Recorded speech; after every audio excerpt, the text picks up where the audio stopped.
Carol, como é a sensação de ter participado do Big Brother Brasil 2011?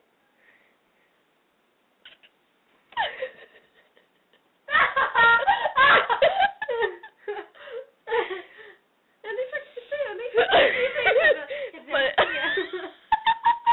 eu tinha, mas eu não me lembro muito. Quer que isso minha Filha, casa? 2011 é esse ano, tá? Só pra você saber. Peraí, que eu sabia. Calma.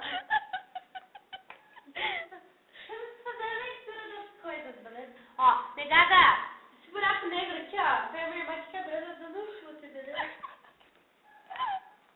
Quem quer me filmar e tomar no desce? Levanta a mão. Nicole! Nicole!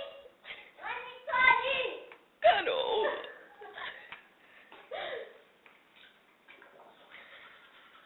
Olha, gente, ela escova os dentes assim. Muito bem escovados, tá, Carol? Pra depois dar um sorriso e mandar para o YouTube.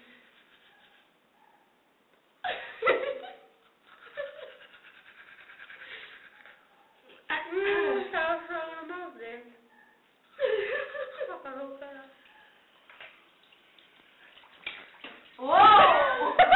Ela é pisada? Já tá querendo se encostar em mim? É louco, meu. Não sou dessas coisas. Mas você falou que se eu usar isso daqui eu vou tirar o aparelho no final do ano, então eu vou beber.